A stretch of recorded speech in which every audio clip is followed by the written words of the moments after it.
তোফাজ্জলকে পিটিয়ে হত্যা, ঢাবির ৮ ছাত্রের সংশ্লিষ্টতা পেয়েছে তদন্ত কমিটি।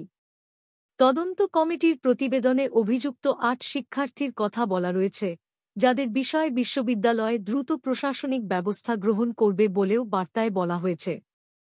ঢাকা বিশ্ববিদ্যালয়ের ফজলুল হক মুসলিম হলের মানসিক ভারসাম্যহীন তোফাজ্জল হোসেনকে চোর সন্দেহে বুধবার রাতে পিটিয়ে হত্যা করা হয়।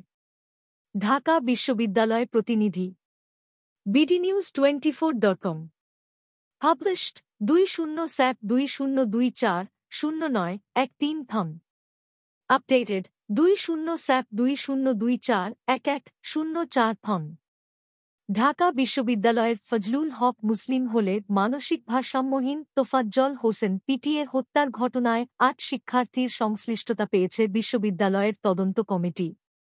শুক্রবার ঢাকা বিশ্ববিদ্যালয়ের ঢাবি জনসংযোগ দপ্তর থেকে পাঠানো এক বার্তায় এই তথ্য তুলে ধরা হয়েছে।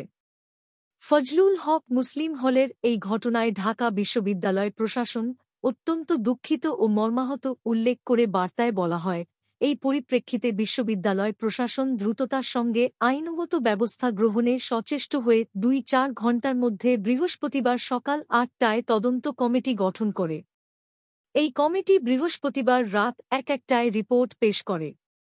তদন্ত কমিটির প্রতিবেদনে অভিযুক্ত ৮ শিক্ষার্থীর কথা বলা রয়েছে, যাদের বিষয়ে বিশ্ববিদ্যালয় দ্রুত প্রশাসনিক ব্যবস্থা গ্রহণ করবে বলেও বার্তায় বলা হয়েছে। একই সঙ্গে এই ধরনের ন্যাক্কারজনক ঘটনার পুনরাবৃত্তি ঠেকাতে প্রশাসন সচেষ্ট রয়েছে ও সকলের সহযোগিতা কামনা করেছে ঢাকা বিশ্ববিদ্যালয়। বুধবার সন্ধ্যার পর ফজলুল হক মুসলিম হলের গেটে সন্দেহজনকভাবে ঘোরাফেরা করায় তোফাজ্জলকে ধরে নিয়ে অতিথি কক্ষে আটকে কয়েক দফা পেটানো হয়।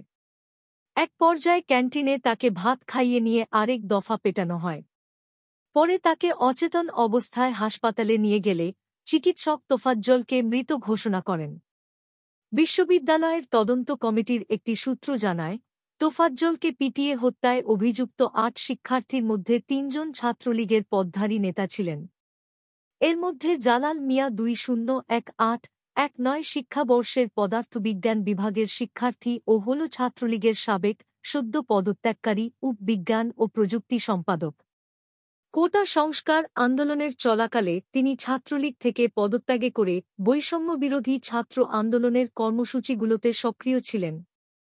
আহসান উল্লাহ ছিলেন 2018-19 শিক্ষাবর্ষের শিক্ষার্থী এবং হল ছাত্রলীগের গণযোগাযোগ ও উন্নয়ন বিষয়ক উপসম্পাদক।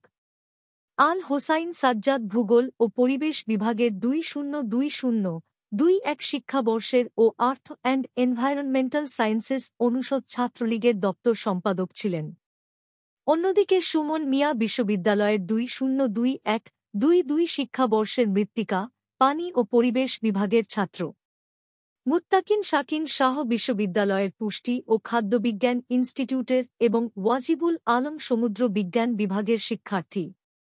ফিরোজ কবির 2020-21 শিক্ষাবর্ষের উদ্ভিদ বিজ্ঞান বিভাগের এবং আব্দুস সামাদ 2020-21 শিক্ষাবর্ষের পদার্থবিজ্ঞান বিভাগের শিক্ষার্থী ছিলেন।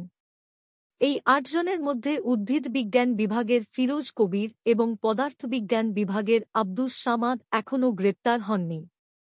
বাকি ৬ শিক্ষার্থীকে শুক্রবার আদালতে হাজির করলে তারা নিজের দায় স্বীকার করে স্বীকারোক্তিমূলক জবানবন্দি দেন। ঢাকা বিশ্ববিদ্যালয়ের ঢাবি ফজলুল হক মুসলিম হলের অতিথি কক্ষে বুধবার রাতে ২ বছর বয়সী তোফাজ্জল হোসেন নির্যাতনের শিকার হন।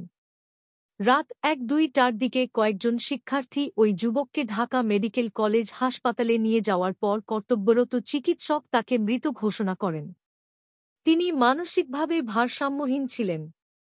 সামাজিক যোগাযোগ মাধ্যমে ছড়িয়ে পড়া ভিডিও ফুটেজে দেখা যায়, তোফাজ্জলকে মারধরের আগে তাকে ভাত খাওয়ানো হয়, তখন তার কাছে জানতে চাওয়া হয়, ভাত খেতে তার কেমন লাগছে।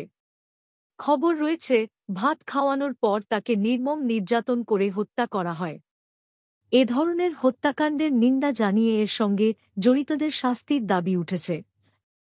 তোফাজ্জলকে ধরে মার ধরা হচ্ছে জানতে পেরে তার মামাতো বোন আসমা আক্তার তানিয়া বিশ্ববিদ্যালয়ের কোনো ছাত্রের নম্বর ফোন দিয়ে তাকে ছেড়ে দেওয়ার অনুরোধ করেছিলেন। সে যে মানসিক ভারসাম্যহীন তা তাদের বলেছিলেন তানিয়া। তবে তারা শোনেননি। তানিয়ার অভিযোগ, এরপর তাকে আরও বেশি করে মারধরা হয়। তোফাজ্জলের স্বজনেরা বৃহস্পতিবার দুপুরে ঢাকা মেডিকেল কলেজ হাসপাতালের মর্গে এসেছিলে মরদেহ নিতে। তারা বলছেন, হলের ছাত্ররা তোফাজ্জলের কাছ থেকে নম্বর নিয়ে তাদের ফোন করে তার মুক্তির জন্য টাকা চেয়েছিল। আর তার কেন এত নম্বর মুখস্থ, সেজন্য আরও মারধরে। মধ্যরাতে যখন তাকে ঢাকা মেডিকেলে নেওয়া হয় ততক্ষণে তার মৃত্যু হয়েছে। তার শরীরে ছিল মারধরের অসংখ্য আঘাতের চিহ্ন। ঢাকা মেডিকেল মর্গে নিহতের লাশ ময়নাতদন্তের পর ঢাকা মেডিকেল কলেজের ফরেনসিক বিভাগের প্রধান কাজী গোলাম মোখলেসুর রহমান বলেন, নিহতের সারা শরীরে অসংখ্য আঘাতের চিহ্ন রয়েছে। জীবনের করুণ কাহিনী। তোফাজ্জলের জীবনের কাহিনী বেশ করুণ। মর্গে আসা মামাত বোন আসমা আক্তার তানিয়া বলেন, 2 ভাই আর বাবা মা মিলে ছিল তোফাজ্জলদের সুখী পরিবার। 8 বছর আগে সড়ক দুর্ঘটনায় তোফাজ্জলের বাবা মারা যান। 5 বছর আগে মারা যান তার মা। ওর মা মারা যাওয়ার পর থেকে ওর আচরণে সমস্যা দেখা দেয়।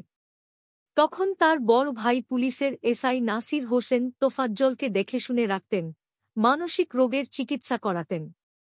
সেই ভাইও গত বছর রোজায় ক্যান্সারে আক্রান্ত হয়ে মারা যান। এরপর থেকেই ওকে দেখার আর কেউ নাই। ও পথে পথে একেবারে উন্মাদ হয়ে ঘুরে বেড়াচ্ছিল।